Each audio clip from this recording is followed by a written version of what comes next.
তুমি কি গুচ্ছের প্রস্তুতি নিচ্ছ? তাহলে এই ভিডিওটা তোমার জন্য। স্ক্রিনে লেখা একটা প্রশ্নের দিকে তাকাও। জিএসটি 24-25 সেশনে আসা একটা প্রশ্ন।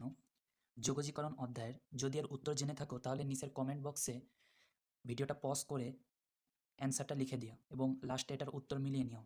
তো চলো এটা আমরা সমাধান দেখে আসি। Integration of x plus modulus x dx এর মান কত?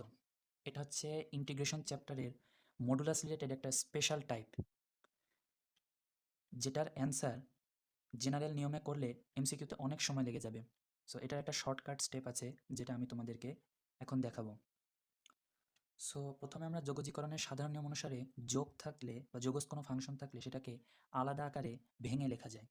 সো দেখো ব্যাপারটা কেমন হবে। Integration -2 -3 x dx plus integration -2 -3 modulus x dx. এখন তোমরা সবাই ইন্টিগ্রেশনের একটা সূত্র জানো বা জেনারেল যে ফর্মুলা, সেটা হচ্ছে এক্স ডিএক্স। এটাকে ইন্টিগ্রেশন করলে হয় x²/2 + c। যেহেতু এটা একটা নির্দিষ্ট যোগজ তাহলে এখানে হবে x²/2 এর মান আপার লিমিট -2 লোয়ার লিমিট -3 প্লাস। এখন এই মডুলাস যে ইন্টিগ্রেশন আছে এটা সে শর্টকাট স্টেপ হচ্ছে যে x মডুলাস x /2 লিখে লিমিট বসিয়ে দেওয়া। So upper limit -2 lower limit -3। এখন এই জায়গায় আমরা লিমিটগুলো বসিয়ে দেব।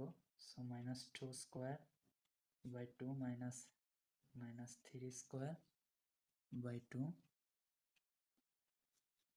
Plus -2 modulus -2/2 minus -3 modulus -3/2। So answer আমরা ক্যালকুলেশন করি। সো এটাকে করলে 2 -9/2।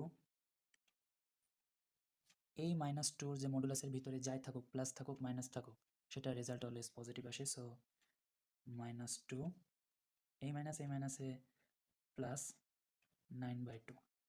সো আমরা যদি কাটাকাটি করি সো রেজাল্ট আসে 0। সো এটার অ্যান্সার হবে 0।